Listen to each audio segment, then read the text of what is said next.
Ladies and gentlemen, welcome to the week 3 recap of the PBO. I am Coach Floyd, coach of the Pittsburgh Scissors, and we will be taking a look at the week 3 matches today. Again, like last time, I have not watched these matches yet, so we will be doing a kind of live commentary slash reaction to them. Um, my thoughts, maybe some things that could have been brought, etc., etc. Also, quick disclaimer for anyone that's been looking for my sides of the battles. A lot of life has been happening behind the scenes, so I was not able to sit and record these battles. And I have not had time to go back to do a nice postcom for them. I will try to get them out whenever possible. But for now, I'll be trying to get these recaps done. Since that was my commitment to the league initially. So yeah, more on that later. So we're gonna go full screen here for the battles. The first match up we have, I believe, is let me look. Unprepared as usual. We just do it. We just do it raw. That's how it is around here. Let me take a look at the matchups here. So the first one we have for week 3 should be the Frederick Clef Keys. English is hard. Which is our team on the right, consisting of Mesprit, Greninja, Heatran, Clefable, Paladin, Tauros, Water, and then Garchomp. And the team on the bottom left is the Kingston Shadows. They brought this week Vespiquen, Slowking, Landorus Therian, Quackball, Baxcalibur, and Misdreavus. So looking at the team matchup, Gren low key can go kinda hard. Um, yeah, Gren kind of goes hard for the Cliff Key side. I'm assuming that's especially defensive Slowking, but it still doesn't want to take repeated hits. He trying if it starts spreading some burns could also be annoying. For the shadows to deal with. Let's see. And yeah, those two kind of are the two that kind of jump out to me first glance. Looking at the Kingston side, Excalibur is always good. If Soaking gets up snow, getting defense boost helps. Maybe it's like a scale shot variant. To boost its speed. To allow it to be faster than Gren. It could put into work. It would appreciate some chip damage coming onto everything from its teammates. But we'll see. So let's get in straight into the week 1 battle. Also, just as I'm starting this, I believe we do have 2 forfeits this week due to games not being played. So we do only have 5 matches to review this week. But we'll go ahead and continue. I'll mention those a little bit as we kind of go down the list here. So we do see a Misdreavus lead into the Heatran lead. We're going to go ahead and see a Taunt come off to prevent the Stealth Rocks from coming up. Cloaking is going to be the switch-in, taking the Magma Storm. Chip it fortunately can just chili out and regain back. So it is chipped a little bit, but it will be pretty much back up to full. In comes the Quavo, as we do see the Tauros be the switch-in. I do appreciate the Avatar: The Last Airbender nicknames coming from Kingston. I did that theme last season. A big fan of that show. That is my entire childhood. But we do see Quavo come out. It is just gonna fire off a close combat into Tauros that switched in. As we see a Raging Bull come in and hit the Vespiquen. We do see that it's helmet, so very bulky Quinn. U-turn will come off. No Flame Body proc. Unless it's running Flash Fire. So we do see another double here. Back into Tauros as Kingston does have a read this time and goes for the SD. We do see an Indoor coming off. Aqua Step to boost its speed. Indoor, doesn't matter at that point. Maybe it's Cuss Step. I was hoping to get into Cuss Step range. Close Comic is going to come off onto the Clefable. And then that is just going to fire off a Moonblast. Does get a special attack drop, so it does make a difference. It is gonna fire off a T wave, so it looks like more supportive. Mischievous. It is gonna get trapped in by the magma storm. Firing off a hex. Greninja eats that comfortably. You see the Terra Steel, and we see physical Greninja. So this is something that we did see in our week 1 recap. For the Clef Keys, bringing in the physical Grand. I appreciate that. Physical Grand. Oh, and it's the Lumberry to shake off the paralysis. That's actually massive. Gets the Battle Bond proc. Oh no. Gren's looking like a menace. Lando comes in to bait the physical move, as we do see a Terra Blast. It actually hits him the special side, so it doesn't take the Frocky helmet damage. That's actually kind of insane. Oh, hold on. I missed that first Intimidate, and I just restarted the battle. We are professionals in here. So let's just catch up. I missed the Intimidate coming off. So at +1, it is a higher special attack than it is a physical attack for the Gren. It's kind of crazy. Unless Terra Blast is considered a non-contact move, which I don't think it is if it's from the physical side. I might be wrong. That might be some tech I don't know about. But it does avoid the helmet. Greninja looking primed. Still put in a lot of work. It still has a +1 in both its attacks and speed. Terra Blast doing 57%. Earthquake not gonna do enough. Lando might consider out here. It does. Terra Blast still chunking. Jeez, 41%. Next will find the kill. They are gonna be forced to switch in front of the backs, knowing that the Ice Shard is coming. Of course, great switch in for that. Raging Bull looking free, as it does go for a body press instead. Out comes the Quavo. Takes the Raging Bull to a nice little crit. Gets to the nice 6 health. Aqua Step not going to be doing much. Endeavor comes out, bringing this thing very, very low. We do see the roost on the Quavo, though. Sword Stance. Predicting the U-turn, not fearing the Psychic. What a guy. But it is going to be forced out by the Clefable anyway. Moonlight comes off. Clefable is looking primed to just deal with the rest of it. It's going to fire off a Moonblast. Brings Lando pretty low. But it will die to another Sludge Bomb. Looks like Boros is the sack. And I think Gren just comes in. Oh no, brings him Chomp. No, it's Chomp naturally at speed. It is Yachi. Yachi to take the Ice Shard. Outrage is gonna secure the KO there. Gonna attack with the 2-turn confusion. Quavo comes out. But it doesn't matter because Garchomp is going to break from the confusion. A nice 5-0 victory. It ends up being 3 kills for Garchomp, and I believe Gren got the other 3 kills if I paid enough attention to the match. So overall, thoughts on the battle. I mean, this like looking at it, defensively. I mean, Kingston really struggled with switch-ins on on the more offensive threats. Like Slowking going down early, like it was your main hit taker, and with Janitor it heals up. However, going down early kind of sucks for it. A lot of bulky bonds. I mean, also Mischievous with Eviolite is obviously bulky, so they had a lot of bulk, but not enough damage output to break off Keyside. And then ultimately Greninja just took advantage of a well-timed Swords Dance and a very helpful Battle Bond to kind of break things, and then Garchomp was fairly comfortable to clean things up.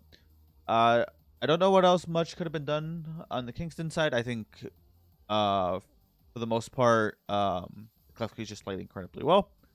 But yeah, that's gonna be the end of the first match. GG's to both sides. And we are gonna go ahead and move on to the second match. This is actually my match. So we will do kind of a breakdown for my match as well. Again, I will try to get my side of the battles up when possible. Just life sucks, but we get through it, right? That's kind of the goal.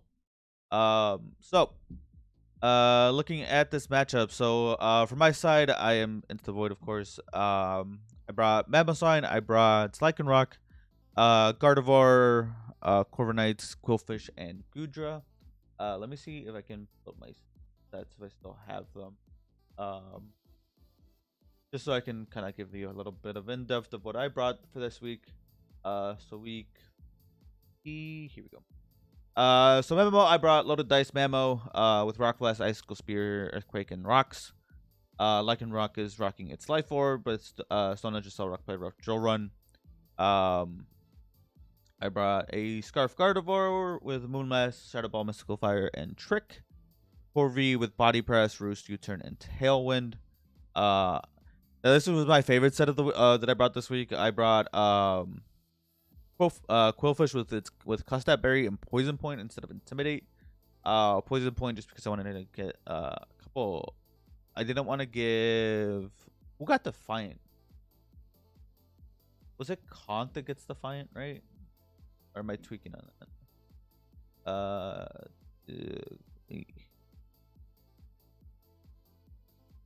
No, why did I bring? I brought Poison Point over Intimidate specifically for one thing. And it's blanking on me on what that thing was. And now, because I'm curious, I'm going to go check. Let's see. I played Norwalk Noyverns this. What did I bring?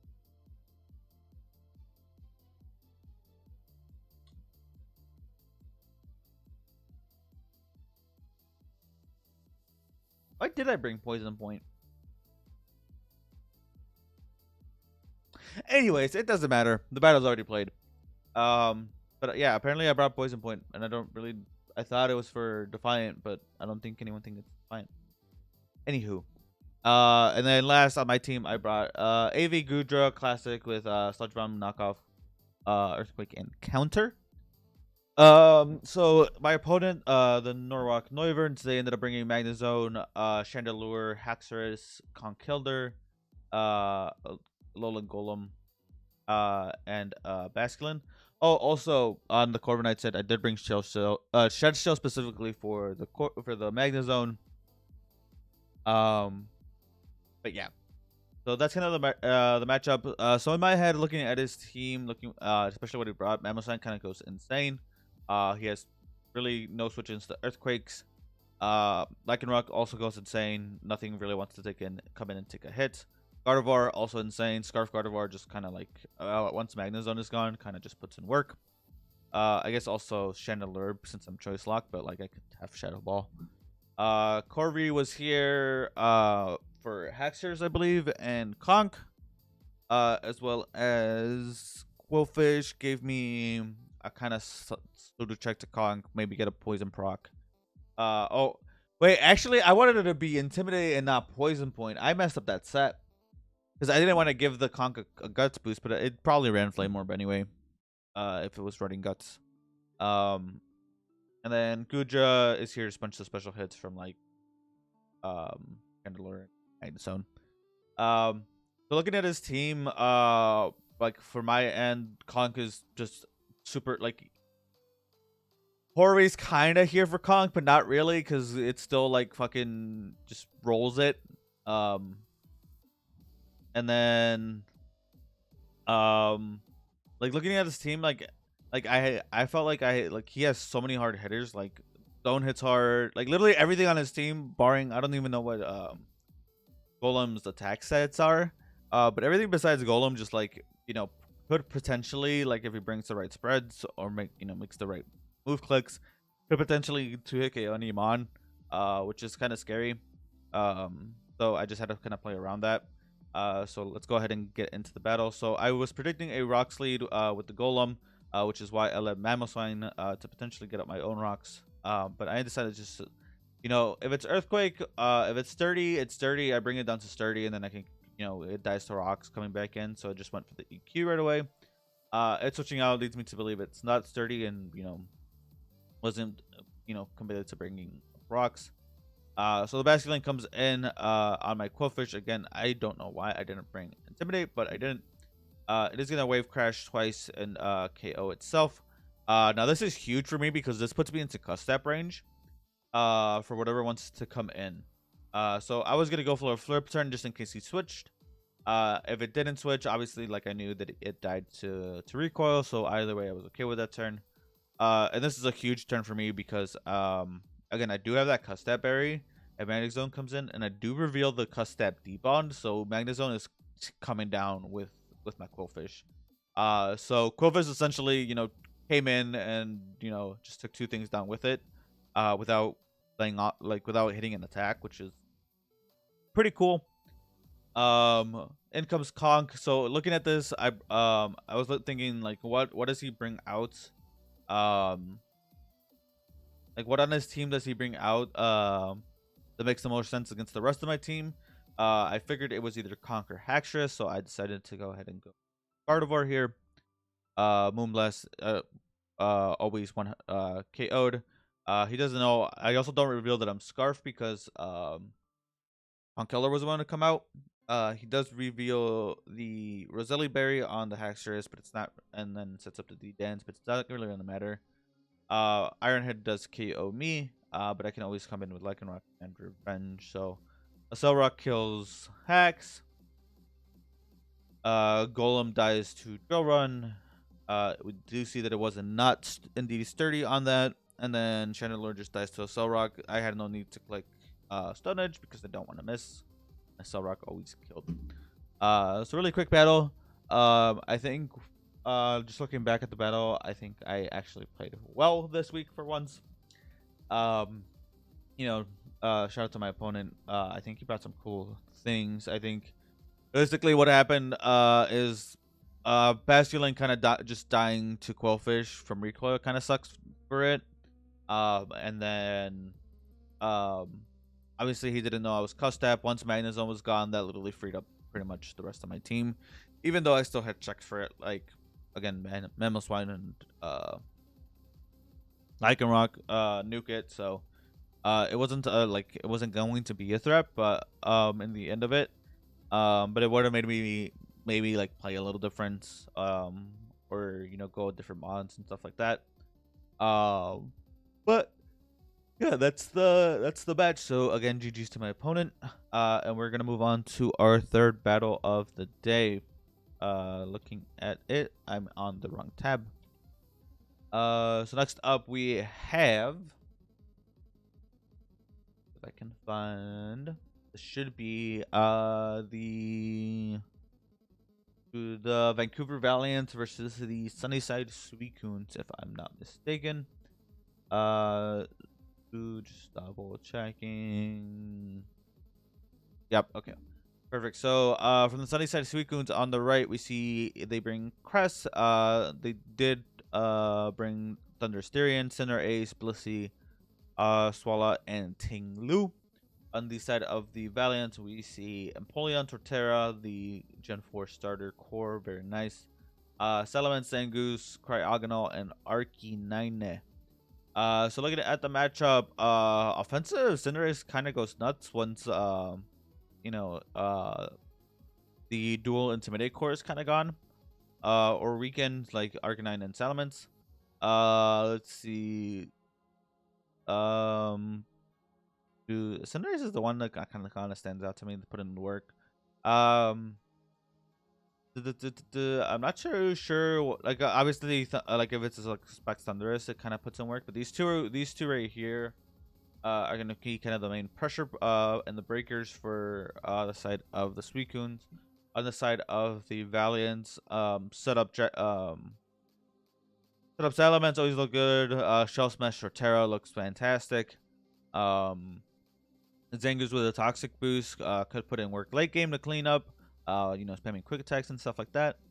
Arcanine doesn't have a bad matchup. But we'll see. We'll see how this kind of plays out. So, let's go ahead and see what they're cooking with. So we do see a Empoleon versus a Tinglu lead. Empoleon is not gonna want to stay in. Cryogonal does come in. Earthquake. Tinglu does not want to stay in. And here comes in Blissey. Very fat, very annoying from the special side. Arcanine is the switch, as we do see a T-Wave miss. Unfortunate T-Wave miss there. Close combat's gonna come off. Swalot super fat. Takes absolutely zero from that. There's gonna be a yawn set. On the Salaman switching in, and Empoleon comes in. It is gonna get knocked off. There goes its covert cloak. Let me see. What was that covert cloak potential? Avoid uh unnecessary like maybe just not to get like secondary effects, something like that side. I'm not really sure. Oh, moving on swiftly, so we're gonna go back here. So Empoleon is gonna get its stealth rock up as we do see an acid armor come off from the Swalot. Body press doing 64. Empoleon does not want to stay in and take that. Intimidate does come off as we do see a yawn with the prediction. At least I'm very in the driver's seat right now. Second body press comes off. It is only going to be doing 75%. We do see that the settlement is Moxie though. There goes the its choice band. Going to be doing significantly less. Swallow can pretty much just, you know, stay in and eat these up. 19%. That's a super effective hit. 45%. It is not gonna die from the next. Oh, it does die from earthquake. Is that a roll? No, it wasn't a roll. Oh, it might have been a roll. In comes under ace. We do see that it's libero and no boots. Due to stealth rock damage. But it is gonna go ahead and trade out the elements. In comes cryo. Gonna get nuked by a heavy slam. Tinglu is just so fat. I'm assuming this thing is assault vest, but it could just be just especially defensive. Torterra is gonna tear ground and old phone. Gonna shell smash on Thunderous, but was that Scarf Thundy? Has to be Scarf Thundy, right? Yeah. Scarf Thundy is gonna go ahead and Oko with the grass knot. Yeah, staying in. The fact that the grass knot does 44% to Zangoose is kind of insane. It is gonna get its sword sense up and its toxic orb up. Quick attack is gonna be that. Gonna be the kill there. I'm pretty sure quick attack just kills Cinder Ace as well. No sucker punch on the ace. He forgot sucker punch. Tragic facade. And it's we're looking like Zangoose is aiming to just clean up here. But it is gonna die to its own toxic orb, so it's just Arcanine. It's Tinglu against the world. 50% health. Arcanine comes in. It is gonna fire off a close combat. Does not secure the KO. But Tinglu is gonna get a kill with Earthquake. However, the Empoleon will end up being faster here. And securing the 1-0 for the Vancouver Valiant. Looking at the matchup, a very close battle, very entertaining battle. I think this match really just came down to Cinderace not clicking Sucker Punch or not bringing it. I don't know if he had it or didn't have it. Either way, obviously not having it or not clicking it was basically GG's at that point. King Lu just isn't fast enough to take down both the Arcanine and the Empoleon. Good reads overall. I think I really like the grass knot on the Thunderous from the side of the Suicunes Okoing Torterra. That was pretty cool. I'm assuming that only Okoed because it wasn't White Herb. It was White Herb. I don't know the damage calc on that. I can probably check. Let's so looking at Thunderous. Is my special defense. Was this thing like a modest scarf, or am I just?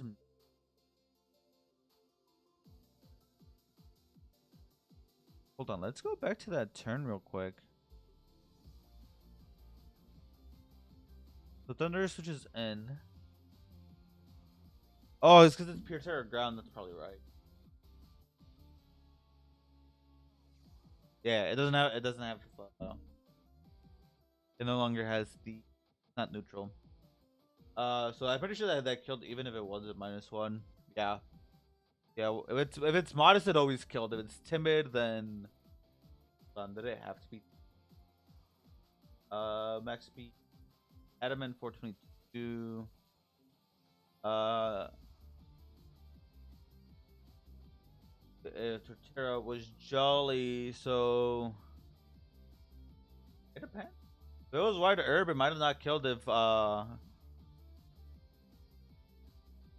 Thunderous was timid, which it probably should have been. It's still a high roll in its favor. Um but nevertheless, it might be timid and just got the roll. I think it was like an 80. Yeah, it's an 87% to always kill. Even if it was White Herb now that it's clear ground. So it ends up not mattering in the end, pretty much. Depending on the spread. Again, great matchup. GG both sides.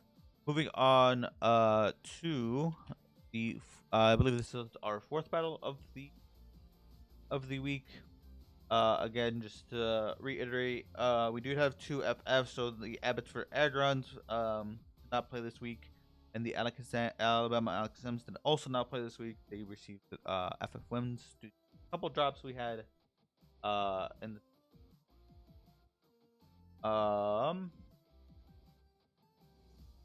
okay. So, looking at this matchup, we have let's see. Ooh.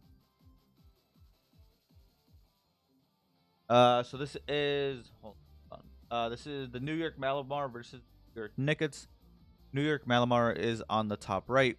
The battle of the NYs. So we have Weavile, Scizor, Miascarada, Little Nachi, the Knuckle Stack, Iron Moth, and Sinistra. For the side of the Nickets, we have Hydreigon, we have Claire and Weezing, what's your face? Cerulege, Carbank, Fight Ups, and Ogerpon Wellspring. So looking at this matchup, we'll start with this top right. The Malamar side, Iron Moth always looks incredibly scary. This thing with the specs just hits incredibly hard. Miascar Art actually looks kinda okay. If it has like Play Rough, let's see, Play Rough, Flower Trick. It doesn't get EQ, so I don't know how it really breaks through Weezing. But I guess it doesn't have to, right? So Flower Trick, Play Rough, maybe like knockoff. Spikes, for Chip, things like that. Offensive Scissor looks kind of crazy. Bullet Punch does a lot to a lot of things. Close combat. Even just U-turn. Raw U-turn just hits a lot of things on the naked side kind of hard. Weavile could also be, a menace as well with Icicle Crash. I believe it is the fastest thing on both sides of the field. So that could put in work. And then Sinistra. Why is Sinistra so different? Bugs me a little bit. All the differences in sprites in this game. Looking at the naked side, Hydreigon always a threat. Spec Scarf. I feel like he almost had to be Scarf this game, considering how many fast threats they are. But maybe they're like a D-Dance physical set that could also be some heat. Cerulege, if it gets up like a weakness policy, weak armor thing, could be kind of a threat late game. Spite Ups looks like it's here for speed control, so maybe it's not a Scarf Hydreigon with Spite Ups. Maybe the plan is to get up Webs. I don't believe the Malamar has hazard removal this week, so if Webs go up, they look to be here to stay unless something gets like wrapped that I don't know about. I'm pretty sure, does Scissor still get defog? Must find out. I don't think it might. Or okay, Caesar does still get defog, so but I don't know if like you bring defog, but maybe you do. knowing that Spite Ups is a potential bring. And then let's see on this side also Ogrepon always goes stupid. Ivy Cudgel is just a fun move to switch into. Um, but yeah, let's go ahead and get into the book here. I meant to not have music on. Hold, I'll play. There we go. So we do see the Spite Up Slade. Scissor is gonna immediately U-turn. That leads me to believe it doesn't have webs here. But it is gonna get Iron Moth right away. And it's gonna teeth. Interesting. So Knuckle Stack is the switch in, as we do see light screen from Ledge. Maybe looking to be maybe more of a supported sludge. Weezy's gonna come in, reveal the neutralizing gas and the spikes. As we do see that the Terra Captain for the new Malamar side is it's gonna be the little Nachi with the Terra Water, gonna pop off that Salt Cure. Looks like Hazards is also the name of the game for the side of Thickets, but it is gonna get defugged pretty quick as Sticky Webs are gonna go back up. We do see an Ice Spinner come off from the Weavile, and that's something you don't see every day. Spite Ups gets the kill on the Weavile. Huge set down. Surge is the switch in, but Lil Nachi is back in, and Salt Cure. He's not appreciating the chip damage. Is going to go ahead and set up the Sea Spikes as Knuckle Stack is going to trade rocks. Surge is going to come back in, revealing that it is heavy duty boots on the Scissor switch in. Fantastic switch. But Knuckle Stack is going to come just right back in it. It also reveals that it is also. Hey. Why didn't you take? Oh, Purifying Salt. That's why. I was like, why didn't you take T Spikes? But Purifying Salt is. Salt Cure's gonna come off, but right up is gonna get side too. Rocks knockoff comes off. There goes passive recovery. Salt Cure gonna be doing that boost 55%. Tackle Stack looking like a menace. In comes Cerulage predicted. And it is gonna go for a raw Builder Blade this time. Alamar's predicting a switch. In comes Iron Moth to absorb the T Spikes. Oh, dude, little Knuckle Stack putting in so much work. I'm assuming this thing has recovered too. I think it's gonna live forever. We do see the Terra Dragon Pulse come off of the Hydreigon. Item yet. Being coming off from the Moth. We do see Black Sludge, so it is bulkier. Great taunt to predict and stop the T specs from going up. Also, we find that Surge is faster. This is very low or no speed investment on the Moth. Another taunt comes off, preventing any potential shell smashing shenanigans. Bitter Blade is gonna come off. Hit this thing. This thing actually took that very well. Goes for a double taunt, but fails. Maybe predicting some, and Sinistra is ahead and get a Shadow Ball off. And get some recovery as Light Swing come up. Gonna play a little bit of recovery, but Little Nachi should just go ahead and claim a KO. Oh, but taunt is huge to prevent the recover. Maybe predicting a switch. I don't know why you wouldn't just take the kill though. The thing isn't exactly, putting off offensive pressure. Taunt comes off to prevent another shell smash. But Sinistra is gonna go that kill back into the Hydreigon, as we do see the Iron Moth switching. Oh, the Iron Moth. I keep forgetting the webs are up on the other side. Iron Moth is slower because of webs, not because of low speed. We do see a double Dark Pulse. That's 2 Dark Pulses, right?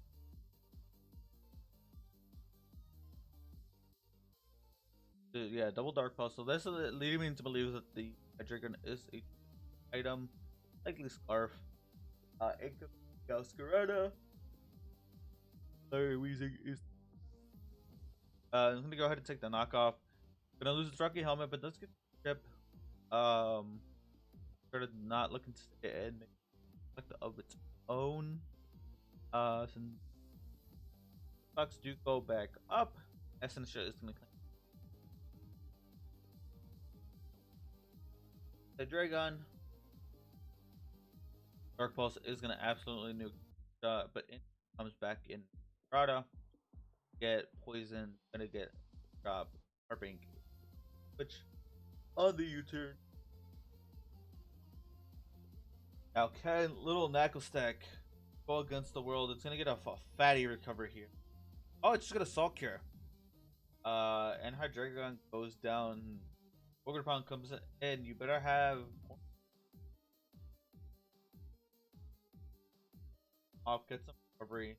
Should be faster than the Meowscarada after this. But the sides on the switch, maybe. It can't be. It has to be. It has to be.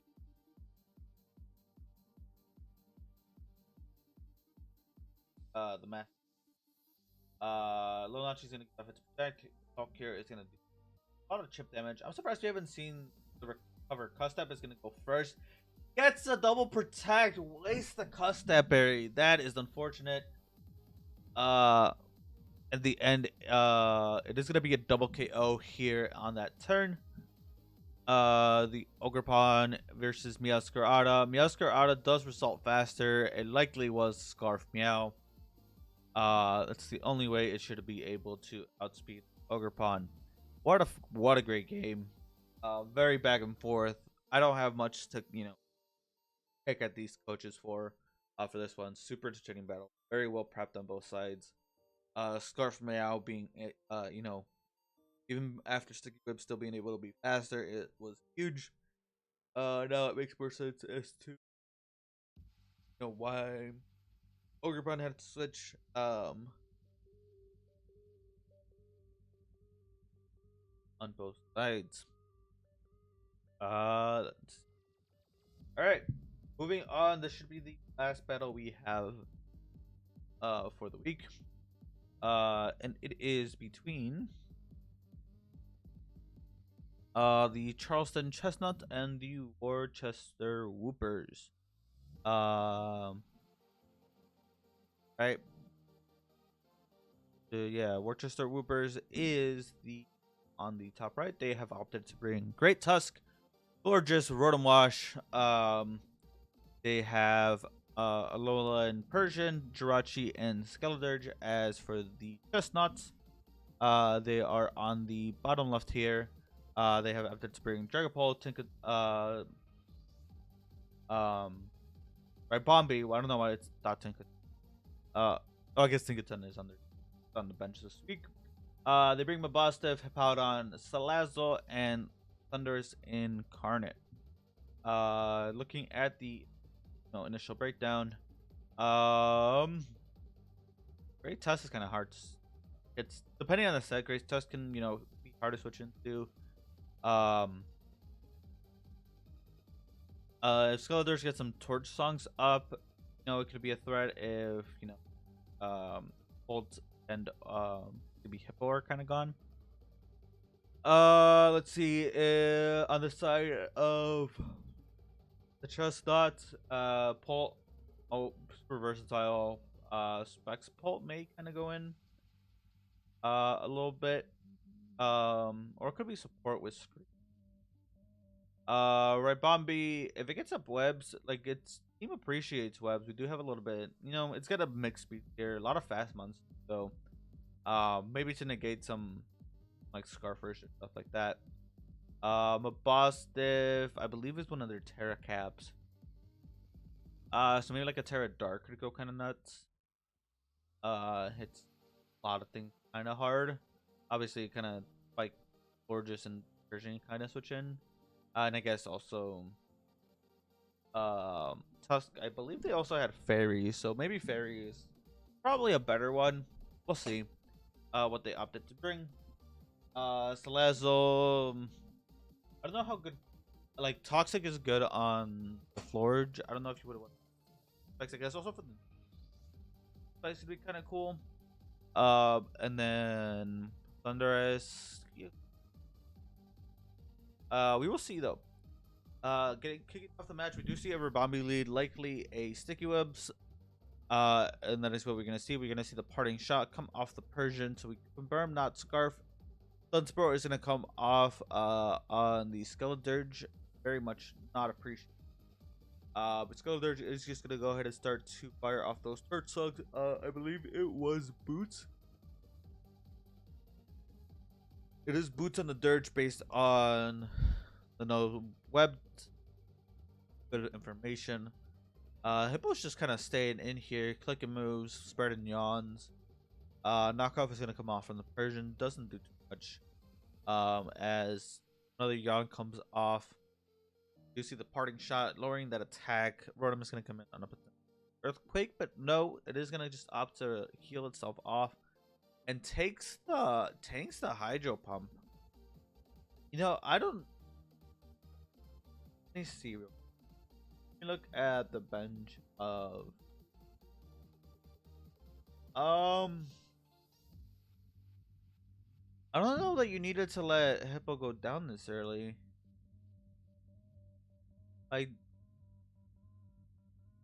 Hippo really didn't do much. Like, you didn't even get up rocks. I feel like if if you're gonna let go down, you get up rocks, right? But Rotom is gonna fall asleep at the end. Yes, so that. We do see the Terra Dark Crunch. Oh my god, 88 health. I don't. It might be defensive, Rotom. I don't know. That does 55 to Tusk. Oh my. We do see the booster attack on the Tusk. It is gonna be slower due to the web. Some boss have primed to put in work, but it's just gonna end up switching. Maybe predicting something else to come out. Rabambi is gonna go ahead and take care of the Rotom. Spread some para on the Jirachi. Jirachi is gonna get exactly what it deserves. All the para fun shenanigans. Very much deserved. Flamethrower is gonna come off as it trades rocks. We do see a nasty plot predicting the switch. However, Skeledirge is comfortably coming in at Port Song, fired off Bombi stack of choice. Positive coming in. I've already seen what this crunch is absolutely ridiculous. Oh my god. Nope. Is it banded? It might be banded. We haven't seen an item. I think it might be banded. Volt Switch comes off. Positive back in. Takes the parting shot. Doesn't care. Tusk comes in. Do you have play rough? It does have play rough. Of course it does, but it doesn't kill. But you knock off. Up, it's movable. Go ahead and KO. Confirm. Oh, Destiny Bond on the Mabostive as a Calm Mind comes off. I didn't know this thing got Destiny Bond.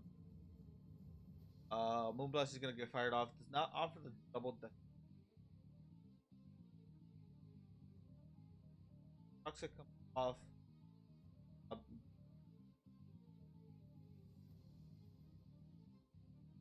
We are just gonna see a couple traded moves.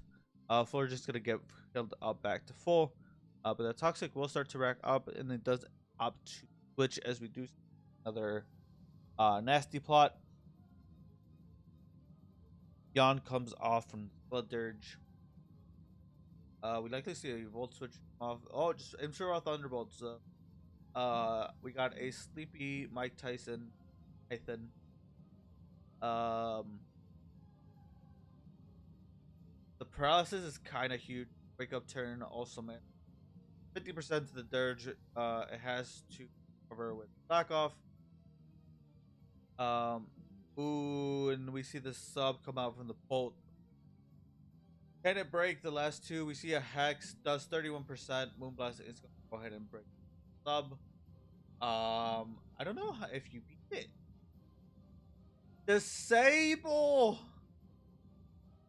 Disables the Moonblast. Oh, that's actually massive.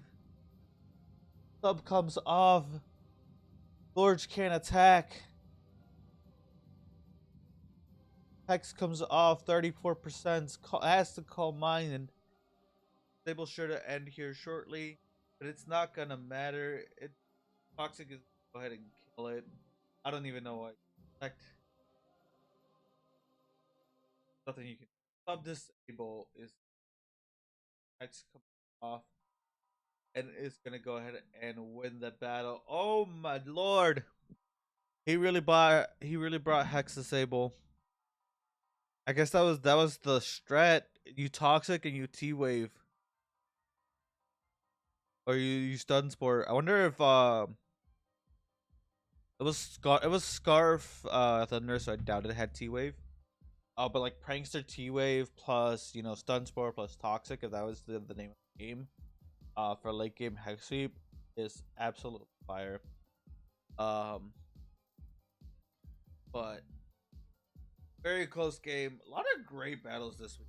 A lot of great battles. I think my favorite might be non-biased. My battle. Just kidding. Actually, my favorite of the batch is probably the New York Showdown. New York Showdown was, but also again we just had a lot of great battles. Like this one was fantastic. Some attacks. Ease. All right. Well, before I start rambling on about the same thing, we're gonna go ahead and wrap up. Recap there. Thank you all so much for you to watch and join. We will be back for the week 5 recap on the channel, and I will try to get up my matches from weeks 2 and 3. I have played as of recording. Week 4 likely again I will not be able to sit and record. Maybe 5.